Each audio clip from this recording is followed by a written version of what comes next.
বন্ধুরা কেমন আছো? তো চলে এসো আজকে দুপুরে কি রান্না করেছি দেখো। টমেটো আলু ভর্তা, চিংড়ি মাছ লাউ পাতার ভর্তা, ডাল বাটা দিয়ে বড়ি, চিংড়ি মাছ ভাজা, সবজি ডাল। তো আমি আজকে এই ভর্তাগুলো তোমাদেরকে দেখাবো কি করে রান্না করেছি। ভর্তাগুলো কিন্তু খেতে অসাধারণ হয়েছিল। যাই হোক, লাউ পাতাগুলো ভালো করে ধুয়ে বেছে পরিষ্কার করে নিয়েছি, কেটে নিয়েছি, ছোট ছোট করে কেটে নিয়েছি যাতে তাড়াতাড়ি সেদ্ধ হয় আর মিক্সিতে পেস্ট হতেও সুবিধা হয়, তাই না? সেই জন্য এগুলো এবারে কুকারের মধ্যে দিয়ে দেবো, একসঙ্গে সব কিছু দেবো। দেখো বন্ধুরা, এর মধ্যে একটু জল দিয়ে দেব, দিয়ে একটু আলু, একটাই আলু দিয়েছি, আলু আর টমেটো, গোটা টমেটো একসঙ্গে সেদ্ধ হতে দেব।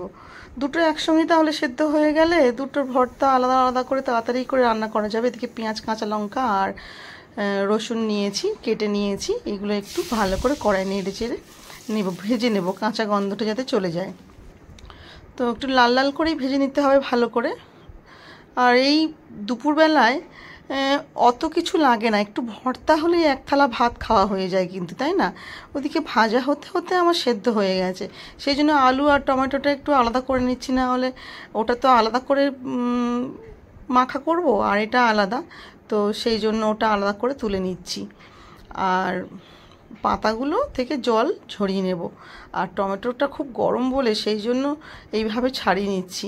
ছাড়াতে একটু সমস্যা হচ্ছিল, ঠান্ডা হয়ে গেলে তারপরে ভালো করে ছাড়িয়ে নিয়েছিলাম, নিয়ে ওটাকে আলাদা করে করবো। আর এদিকে আমার তত সময় মশলাটা ভাজা হচ্ছিল, ভাজা হতে হতেই আমি এটা কাজটা করছিলাম, মাঝে মাঝে একটু খুন্তি নাড়ছি ওদিকে, আর এদিকে খোসাগুলো ছাড়াচ্ছি। তো দেখতেই পাচ্ছ আমি খুন্তি চালাচ্ছি ওদিকে, আর ওদিকে হাতও চালাচ্ছি দুদিক থেকেই। যাই হোক, ভালো করে ভাজা হয়ে গেলে একটু নামিয়ে নেব, নামিয়ে নিয়ে তারপরে আসল কাজ শুরু হবে। আর একটু চিংড়ি মাছ দেব, বললাম না লাউ পাতা আর চিংড়ি ভর্তা।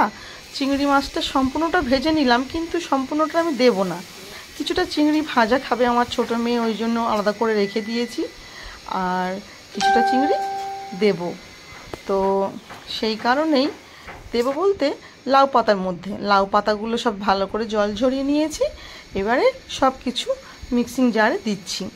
এইখান থেকে কিছুটা মশলা মানে পেঁয়াজ, কাঁচা লঙ্কা আর রসুন, আর দিকে চিংড়ি মাছটা দিয়ে ভালো করে পেস্ট বানিয়ে নেবো। এর মধ্যে পরিমাণ মতন লবণ দিয়েছি, কিন্তু লবণটা না দিলে কিছুই স্বাদ লাগবে না, তাই না?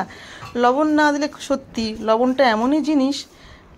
তো যাই হোক, এটাকে ভালো করে শুকনো করে নিতে হবে কড়াইতে তেল দিয়ে, একটু কালো জিরে ফোড়ন দিয়ে। তো সেটা তো দেখানো হয়নি। আর এই বাকি মশলাটুকু আমি মিক্সিতে শুধু পেস্ট বানিয়ে নেব। তো এই পেস্টটা আবার আলুর সঙ্গে ভালো করে মেখে নেব। আমি তো এক হাতে ফোনটা ধরেছি, আর এক হাতে করছিলাম, একটু অসুবিধা হচ্ছিল, সেই জন্য এটা ফোনটা রেখে ভালো করে এটাকে স্ম্যাশড করে নিয়েছি। তো এটাকে ওই বাটার মশলাটা দিয়ে ভালো করে মেখে নিলেই হয়ে যাবে। পরিমাণ মতো লবণ দিয়ে মাখলেই দারুণ স্বাদের খাওয়া হয়ে যাবে। সত্যি অপূর্ব লেগেছিল বন্ধুরা। তোমাদের কেমন লেগেছে জানিও আমাকে। ভিডিওটা দেখার জন্য অনেক ধন্যবাদ জানাই।